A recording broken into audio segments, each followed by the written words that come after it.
Good afternoon. It's Friday, the 13th of July 2018, just after 1 o'clock. Welcome to UK Column News. Your host today, Mike Robinson, myself, Brian Gerrish. Right. Trump is here on Friday the 13th. Well, he arrived last night, of course, and here they all are. We've got the First Lady of the United States on the left, the President, Trump himself, Theresa May, the Prime Minister, and the First Lady of the United Kingdom on the right-hand side there. So they're in perfect power base order from left to right, because, of course, the First Lady controls Trump. Absolutely. I would guess. Now, I've captioned this, there will be no deal, because the furore today, the hysteria today in the mainstream media is about the suggestion that Trump made last night that the UK will probably not get a trade deal with the US on the basis of the Brexit white paper that came out yesterday. We'll come on to that shortly. He gave an exclusive interview to The Sun.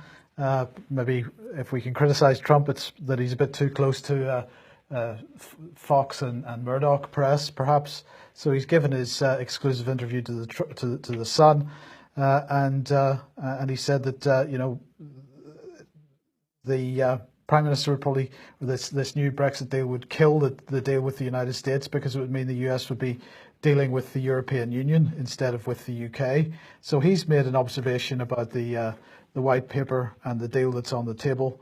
That, in fact, got quite a bit of response from the BBC this morning with Jacob Rees-Mogg on the BBC Radio 4 Today programme this morning. They were really trying to get Rees-Mogg tied down in sort of anti-Trump, get him to say something against Trump. You know, they were saying, why is it acceptable that a president should intervene in UK politics in this way? And of course, the point that Rees-Mogg made was, well, we're the people asking for a new trade deal with the United States, so it's perfectly reasonable that he would make a comment. He also criticised Sadiq Khan, by the way, for not being a very good mayor of London and not being very good at dealing with terrorism, and that's already resulted in cries of racist and so on against Trump. Yeah, no mention of the blimp. No mention of the blimp. He's going to meet the Queen later on. That's pretty exciting for him. I'm sure he's going to be delighted about that. Well, the two First Ladies are doing a quick tour of the countryside. Philip May is taking Melania Trump to the Royal Hospital Chelsea, apparently, to have a look around there at some sick people. Okay, wonderful. Wonderful. In the meantime, Donald Trump has, through his director at the White House, has sent a letter to the US Senate. This is covered in the Greek press here. Trump administration wants Senate to lift restrictions on F-35s to Turkey. Now, we mentioned this a couple of weeks ago, that there is this move throughout the US political system in the House and in the Senate to try to get Turkey barred from receiving any F-35s and F-35 parts. And why are we mentioning this? Well, it's quite important in light of Trump's visit here, because, of course, the deal that we have with regard to the F-35 is that engine maintenance would be done by the Turkish. And so if they aren't able to get any parts, that is a slight problem for us. Yeah, it is. I'm sorry to be cynical, Mike, but is the sort of flow of the things in Turkey at the moment is that they're going to get the F-35s and then they're getting the S-400 missile to shoot them down? That's about it, yeah. Yeah, tricky country. Tricky country, yes, indeed. Anyway, yesterday the white paper, which was announced earlier in the week, was finally published, but it didn't quite all go to plan because, let's have a look at what happened when Dominic Raab got up to make his statement to the House of Commons. Mr. Speaker, today we published the government's white paper on the UK's future relationship with the EU. It is a new and detailed proposal for a principled, pragmatic and ambitious future partnership between the UK and the EU, in line with the policy agreed at Chequers last week. I have now placed a copy of the white paper in the libraries of both houses. Mr. Speaker, as we leave the EU, free movement of people will come to an end. We will control the number of people who come to our country. We will assert stronger security checks at the border. Order. The Secretary of State is trying to complete his statement in circumstances in which there is manifest discontent in the chamber. Let me say to the right honourable gentleman, whom I welcome to his new responsibilities and whom I congratulate on his promotion to the Cabinet, that I recognise that collective decisions are made upon these matters and they're not all his individual doing. It is a source of considerable unhappiness in this chamber, as is manifest and has been over the last hour or so on both sides of the House, that the right honourable gentleman is delivering a statement about a white paper, copies of which are not currently available to members of the House of Commons. Well, thank you, Mr. Speaker, both for your warm words. The white paper should have been made available. It will be immediately. It will be made available as soon as is practically possible. Order. I'm grateful to the Secretary of State for what he said. I'm advised that copies are available to some people. If there are copies in the vote office, all I'm asking the right honourable gentleman is this: is he content, as a member of Her Majesty's government, indeed the Cabinet thereof, that members of Parliament should have a copy of the white paper about which they are to question him? It's quite a simple inquiry. Yes, of course, Mr. Speaker, and just for clarity, it's already available on the website for anyone that wished to procure it that way. Order. Order. I think, meanwhile, let's hear the conclusion of the... No, I think we'll hear the conclusion of the...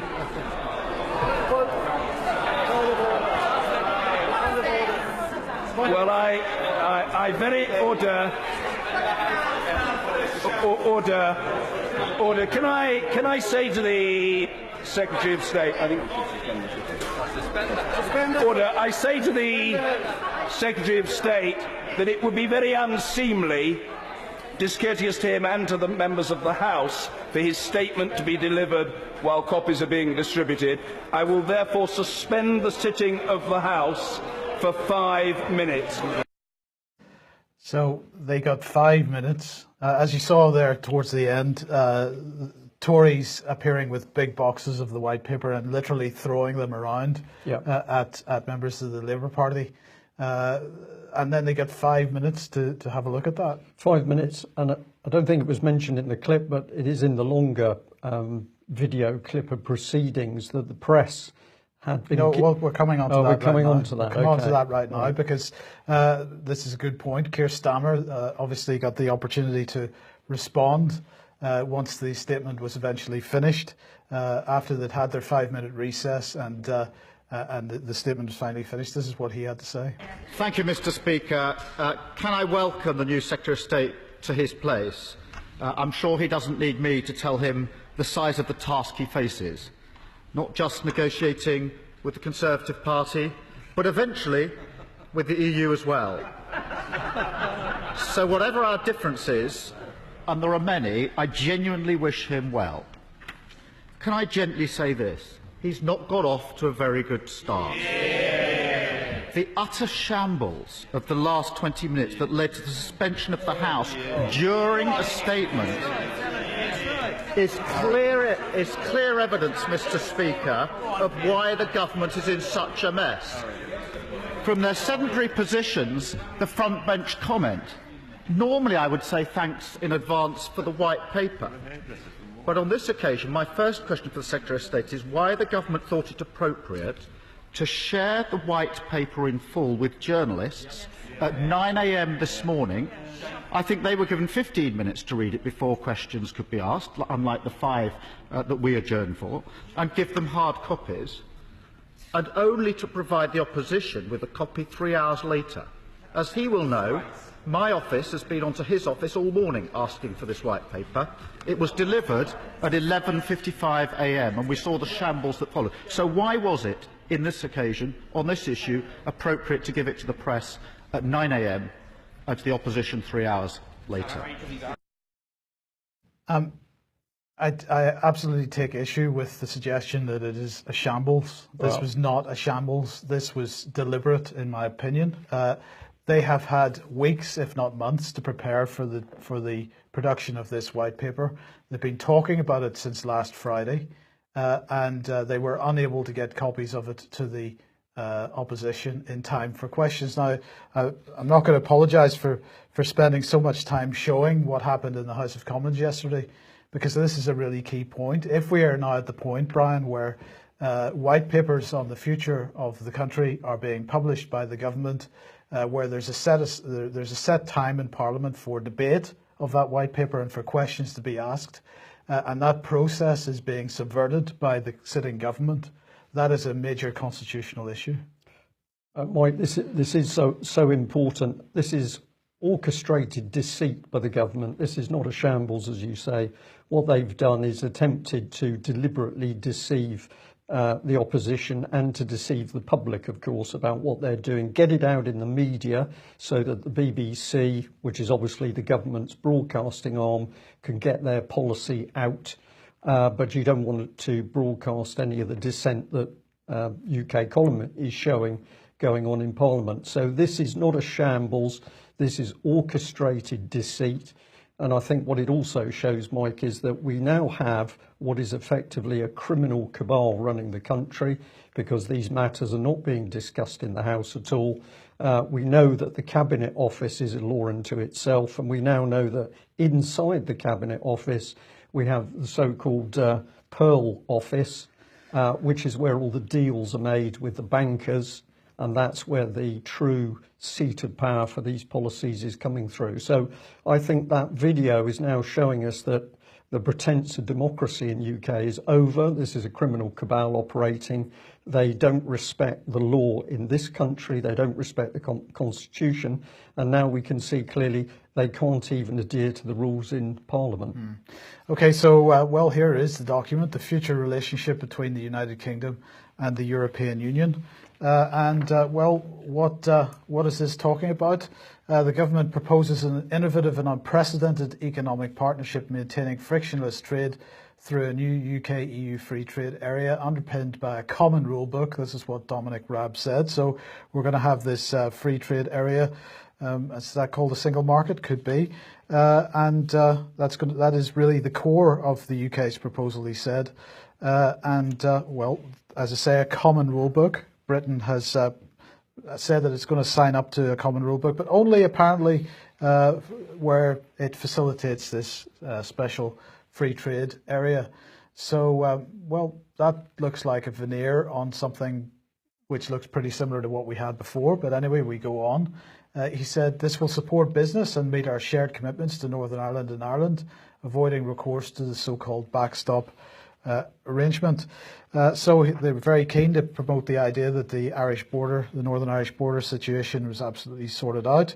The document says at its core, the UK's proposal is the establishment by the UK and EU of a free trade area for goods. This would avoid friction at the border and ensure both sides meet their commitments to Northern Ireland and Ireland through the overall future relationship.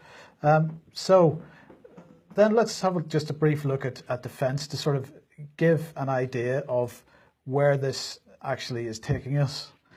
Because obviously security and defence is a large part of this. They talk about ending free movement, but we know that isn't really going to happen, because within the free trade agreement, we're still going to require movement of people backwards and forwards. But the security aspect of it, the document says the UK's defence research and development spending represents around 40% of the EU's total. All of Europe benefits from the strength of this sector. European collaboration is fed to the development of cutting-edge technologies. For example, Meteor, a world-leading air-to-air missile, is a result of collaboration between 6 European nations and has generated significant export orders.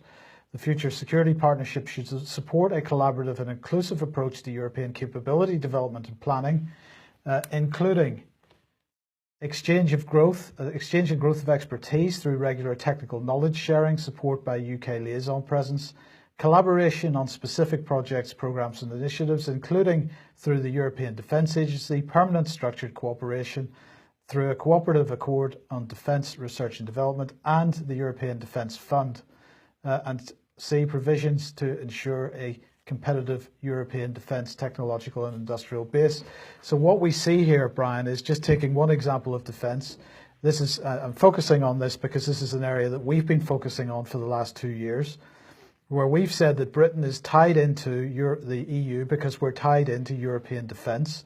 And despite the denials of local MPs of all colours and creeds and of the government itself, what we have here is an admission within this document that we are absolutely going to take part in the European Defence Agency, Permanent Structured Cooperation and the European Defence Fund. And if we're taking part in the European Defence Fund, then we're going to continue to pay into the European Defence Fund. And we, I believe, are the largest contributor at this point to the European Defence Fund. So nothing is going to change here. This is Brexit without the exit. Everything that's in this paper highlights that. In fact, if you look at it and pull the PR spin off it, what we actually have is the same and more of it, a special, deeper relationship. Same, more of it, deeper relationship, Mike. And of course, the thing which is immensely dangerous is instead of this being the defence industry, Britain's defence industry drawn in, as we'll call it as a unit, what we showed yesterday with our analysis of the MOD's accelerator unit is, of course, you are now breaking up the state apparatus with all of these private companies coming in for a slice of the pie and the contracts. And that is the mix which is going to go into the European Union system. So what you can see happening is that democracy over a nation's armed forces, ours, is getting even further away from people as the corporations get their snouts into the trough. I'm not sure I explained that very well, but essentially what we are seeing is massive privatisation of the defence system. So that's MOD itself, aside from private contractors, and that is going to be the mix that is going to be working with the Europeans. So where traditional government fits in this remains to be seen, Mike. Indeed. Now, if I just put this back on screen for a second, the last one, provisions to ensure a competitive European defence technological and industrial base. This is key because this is something that David Ellis in particular has been focusing on for the last year. The fact that British defence industry is going to be consolidated with European defence industry, creating a European defence industry blob. The key point here is the provisions are to ensure a competitive European defence technological and industrial base. Where's the UK in this? The focus is on how can we create a European defence technological and industrial base. And this is a thread that goes right through this document. It's all about Europe, Europe, Europe, and it's not about the United Kingdom. So if we're talking about a facilitated customs arrangement, and having a common rule book. Yep. It's common European rules which we will apply to. So the Europeans aren't being the Europeans aren't being asked to meet UK common rules. It's EU common rules that take the priority, and it's the same here with defence. And that should be the clue that gives us a clue to what's actually going on here. Brexit without the exit. Absolutely. I just wanted to put this up on screen because Dominic Raab's statement, the government put a transcript of that up on the gov.uk website. And I have to say this is the first time I've seen this. The headline is SOS, Dominic Raab statement on the future relationship between the United Kingdom and the European Union, 12th July 2018. And of course, SOS there means Secretary of State, but I have a suspicion that there is actually a message being sent in that headline. As I say, I have never really noticed headlines on the gov.uk website beginning with SOS before. They usually put capital SEC, don't they? Sec, state, or something like that. Anyway, let's move on. European Affairs Council meeting coming up in a couple of days' time, and there's Ms. Mogherini said, well, she didn't actually say this, but this is what she would have said if I'd spoken to her this morning. At this this Foreign Affairs Council meeting, we will work on our policy of encircling Russia. Russia is the enemy, and that's pretty much where we're going with it, because aside from Iran, Libya and North Korea, which they're going to talk about, the key agenda item is the Eastern Partnership. Now, of course, the Eastern Partnership is this forum which they say aims to improve political and economic relations between the EU and 6 of the former Soviet states, which they consider of, quote, strategic importance. That's Armenia, Azerbaijan, Belarus, Georgia, Moldova, Ukraine. So ministers on Monday are going to discuss the implementation of the 20 deliverables for 2020.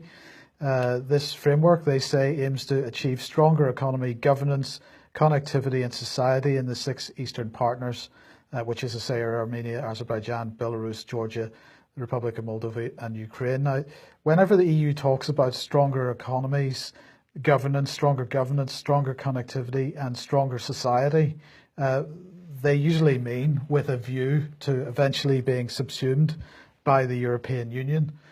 So this looks like, on a long-term basis, all about EU expansionism. The supranational state. Absolutely. Somebody in the chat box said a few moments ago that they think that the Brexit row is between US globalists and EU federalists and doesn't really concern the public in Europe at all, which might be quite an astute statement, but we'll see. Well, we're going to move on to the subject of Tommy Robinson.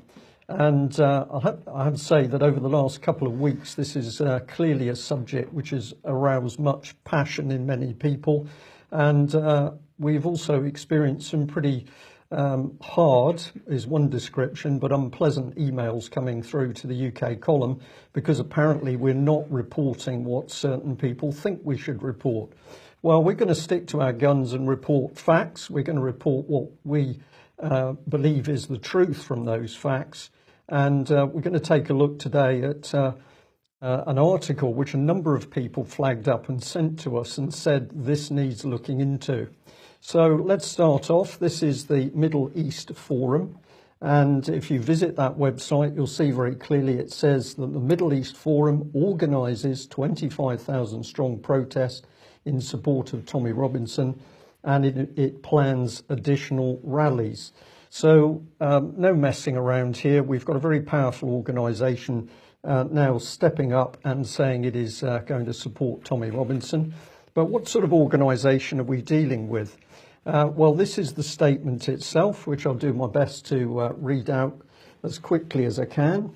So Philadelphia, which is one of the bases for the MEF, July the 8th, 2018. And the statement is, Tommy Robinson, the imprisoned English counter-Islamist activist, journalist and book author, justifiably titled his autobiography Enemy of the State, for he has long been a target of the UK authorities, impatient with his criticism of Islamism. The Middle East Forum is helping Robinson in his moment of danger. It does so in the context of its legal project, which since 2007 has defended activists, journalists, politicians et al. Who face harassment, fines or imprisonment because of their views concerning Islamism and related topics. MEF is sponsoring and organising the second free Tommy Robinson gathering in London on July 14. MEF previously provided all the funding and helped organise the first free Tommy Robinson event held June the 9th in London. MEF, along with a coalition of UK advocacy groups and international figures, will assemble to advocate for Mr Robinson's release and demand greater protections for freedom of speech and freedom of the press in the United Kingdom. MEF is arranging for US Congressman Paul Gosar, Republican of Arizona, to travel to London to speak alongside the Dutch political leader Geert Wilders and others. The latest incident began on May the 25th with Mr Robinson reporting on a rape grooming trial involving Muslim defendants in Leeds, England, for which he was arrested, tried, convicted and sentenced to 13 months in prison and jailed, all in the course of a few hours. To make matters worse, he was tricked out of the right to confer with counsel. Now he has been moved to historically violent Olney prison, where he is a potential target of Islamist gangs. The police allow rape gangs to operate for decades, but swoop down within minutes on Tommy Robinson for a peccadillo, notes Forum President Daniel Pipes. We worry that his life is now in imminent peril. Forum Director Greg Roman adds, Western democracy requires a robust public discussion of Islam, including terrorism, terrorist funding, Islamism, immigration and related matters, not its suppression. No matter one's No matter one's views of Mr. Robinson, all decent people must support his right to discuss controversial matters without fear of arrest, secret trial and imprisonment. The Middle East Forum is aiding Mr. Robinson's defence in three main ways: legally, by using legal project monies to fund his legal defence; diplomatically, by bringing foreign pressure on the UK government to ensure Mr. Robinson's safety and eventual release; politically, by organising and funding the 25,000 person Free Tommy London rally on the 9th of June, and now the July the 14th protest also taking place in London. The Middle East Forum promotes American interests in the Middle East and protects the Western civilization from Middle East threats. For immediate release, for more information, contact Greg Roman, Director, MEF Forum. So there we are, a statement by a very powerful organisation. Is this good or is it not good? Well, I think the key question comes down to what the Middle East Forum is really about. And if we just bring a little bit of detail on screen for them, we've got this, their mission. The Middle East Forum promotes American interests in the Middle East and protects Western values from Middle Eastern threats. The Forum sees the region with its profusion of dictatorships, radical ideologies, existential conflicts, border disagreements, corruption, political violence and weapons of mass destruction as a major source of problems for the United States. Accordingly, we urge bold measures to protect Americans and their allies. In the Middle East, we focus on ways to defeat radical Islam, work for Palestinian acceptance of Israel, develop strategies to contain Iran, and deal with the great advances of anarchy. At home, the Forum emphasises the danger of lawful Islamism, protects the freedoms of anti-Islamist authors, activists and publishers, and works to improve Middle East studies. We've then got methods, and they say they've got intellectual methods. They provide context, insights, policy recommendations through the Middle East Quarterly, staff writings, lectures, radio, television. Operational, they're exerting what they call active influence through projects like Campus Watch, Islamist Watch, Legal Project, Washington Project, Apartheid Monitor, and so it goes on. Philanthropic, the Forum annually distributes $1.5 million in earmarking donations through its education fund, helping researchers, writers, investigators and activists around the world. So we have the situation that Tommy Robinson is now being helped by what is a vehicle of the US government in the first instance, and the priorities of that organisations are not what is the benefit for people within UK. They are mainly foreign affairs policies for America. But if we get deeper into it, it gets slightly more murky. So we'll take a bit more from their own website, and then there's no doubt as to what we're saying. Because one of the things that I was very interested in was this job announcement, Israel Director for the Israel Victory Project. I'll put this up on screen so that you can freeze the screen and have a look at it yourself.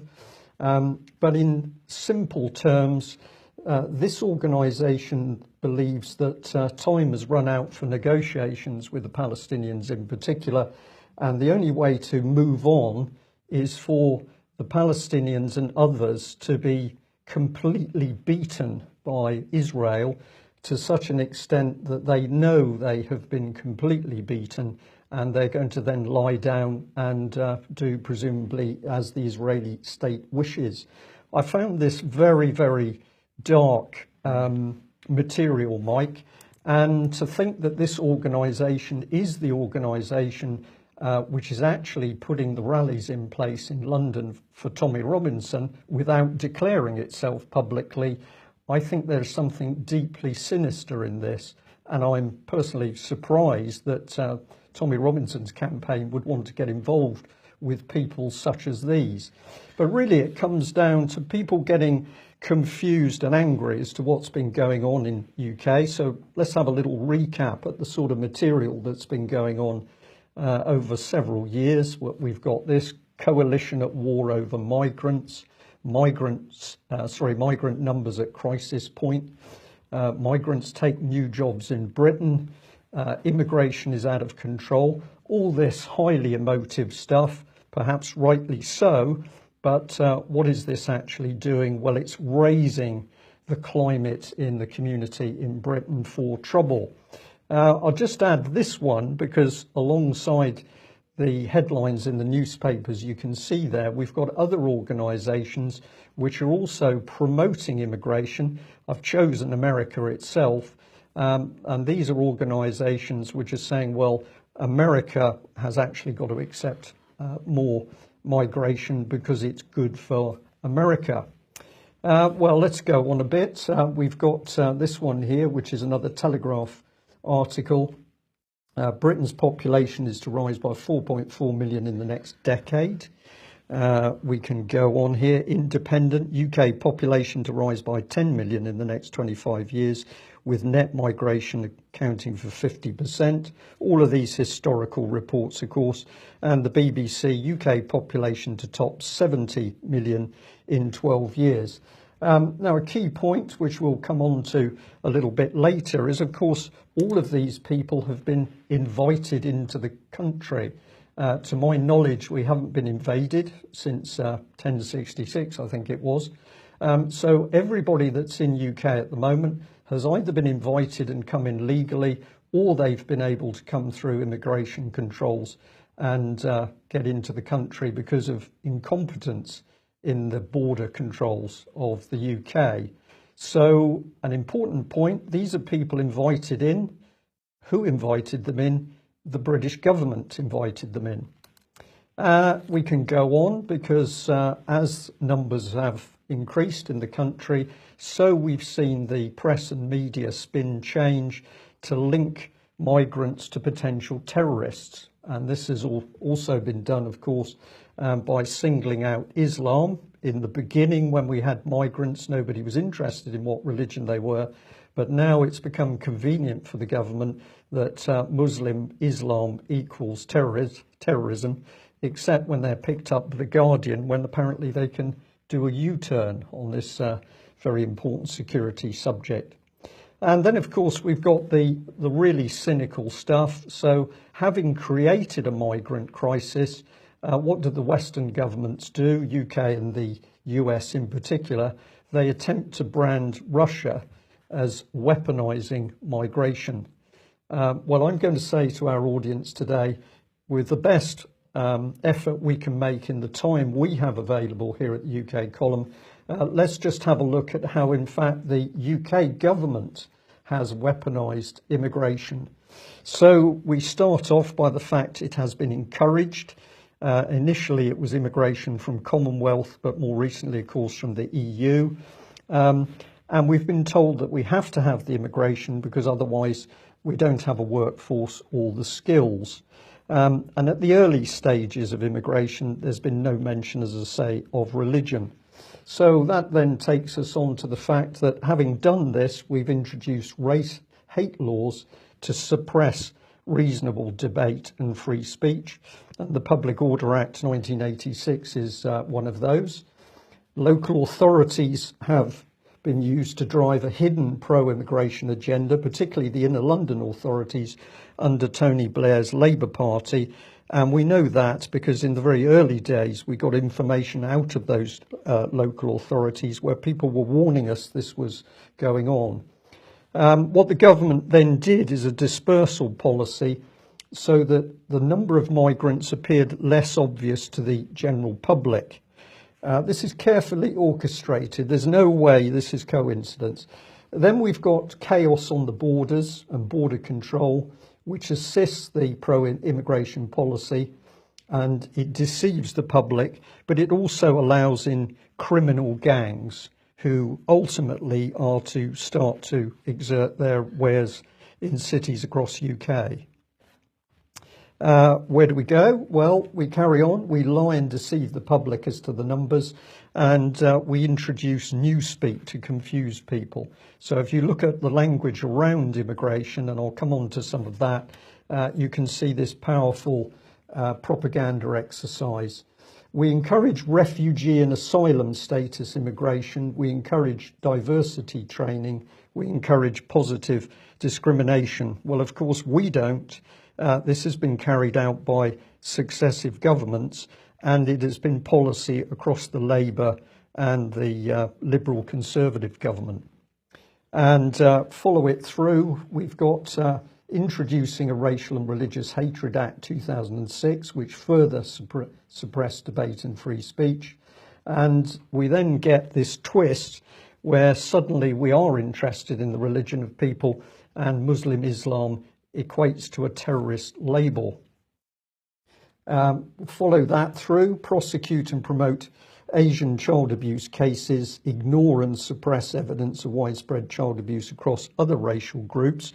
That's been, excuse me, that's been deliberate policy. And that takes us into the centre of the circle, where we're now using maximum state intervention to target, harass and prosecute any reasonable dissent with immigration policy. What does that achieve? Well, it's rubbing communities and society raw. I deliberately use that expression because that's from Saul Alinsky, and it's agitating and inflaming tensions, suppressing free speech, and essentially victimising the victims, whether it's the people invited into this country or people who've been long-standing residents of UK who are not happy with the policy. Can I make two additions for a future version of this? The one area that I think should be on this is prevent. Because, of course, one of the things that prevent is intended to do is to cause trouble within the Islamic community itself and cause tension there, and thereby you can set one community off against the other. Yeah. And the other thing I was going to ask was, down at the bottom there, you were talking about border chaos. Was that Lynn Homer, Common Purpose Lynn Homer? Well, I'm glad you mentioned her, Mike. Let's bring her on screen. Here she is. We just need to remind people that this Common Purpose trained leader, who was formerly the chief executive of Birmingham City Council, where she was so effective that elections were described as a banana republic and the rule book had been thrown out of the window, was promoted out of that job into the border agency, where, of course, she created chaos. She presided over years of chaos at the UK Border Agency. The Chief Inspector of Borders and Immigration's report showed that assurances given by senior border agency officials to the Home Office Select Committee about security checks on cases and the size of the backlog appears to be incorrect. That's polite language for somebody who was lying. But what's happened to this lady? Well, of course, she was promoted, permanent Secretary, Department of Transport. Then she was promoted again, Permanent Secretary, HM Revenue and Customs. And this is key, that this immensely powerful common purpose man, Gus O'Donnell, head of the civil service as was, welcomed the announcement and said a wealth of experience working in the public service in central and local government would allow Homer to excel in her new role. Well, wherever she was, and particularly the border agency, she excelled by producing chaos and breakdown. Now, she, of course, common purpose, and you mentioned in the earlier network diagram there the issue of the Islamic grooming gangs and the fact that these gangs were allowed to pursue their activities without too much trouble from local authorities. Yep. And of course, as we have highlighted on the UK Column website, with the with some of our articles, that common purpose right at the heart of that whole exercise there as well. So we seem to see them in multiple areas in this. Yes. Yes. Indeed. We just remind people of the Newspeak language, which I was mentioning. Now, this has come in from government. This is nothing to do with immigration. This is our government that's introduced this. Racism, prejudice, discrimination or antagonism directed against someone of a different race based on the belief that one's own race is superior. Xenophobia, that used to be a very big one with the BBC a few years ago. Dislike of or prejudice against people from other countries. Hate crime, of course, crimes committed against someone because of their race, religion, sexuality, disability or gender. What else have we got? Racial prejudice, prejudice or hostility towards people of another race or colour or of an alien culture. And diversity training is a course of instruction aimed at increasing the participants' cultural awareness, knowledge and skills in order to benefit an organisation by protecting against civil rights violations, by increasing the inclusion of different identity groups and promoting better teamwork. All of this is celebrating diversity, which our own governments have brought in order to create this whole mess in the first place. And of course, we've just watched the performance of the British government in Parliament with that Brexit debate, Mike. So is this credible? Absolutely utter chaos wherever we look. But the policy has been hidden in plain sight. Let's bring in the late Peter Sutherland, formerly UN Special Representative for Migration. He said the EU should be doing its best to encourage mass migration to, quote, undermine the homogeneity of European countries. So this is policy absolutely rammed in our faces. It is this man and his ilk who have created the problem in the first place. And as we're going to suggest, the aim of that is to create the breakdown, which we're now starting to see the Middle East Forum helping to promote on the streets. The British Council following through on the agenda, 9 ways to celebrate diversity. So this is a British quango, effectively, which is also challenging traditional society, causing breakdown, and ultimately it will be responsible for bloodshed on the streets. This is all part of David Cameron's big society agenda, and this is something a lot of people have forgotten. They think big society has gone away. No, it hasn't. We're actually watching it come into power as we speak. And if we just have a look at what immigration has been about, we can get a better feel. And against that background, we can start to consider what our own government has been doing. So we've put the Romans up first. Pizza's, of course, very popular these days, Mike. But 125,000 came in, roughly. These are rough figures, but they are very useful. If you're not sure what the Romans look like, there's something like this.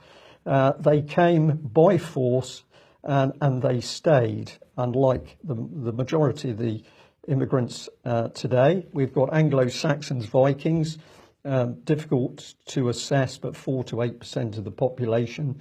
Then we got the Norman era post 1066, following another invasion, perhaps 5% of the population.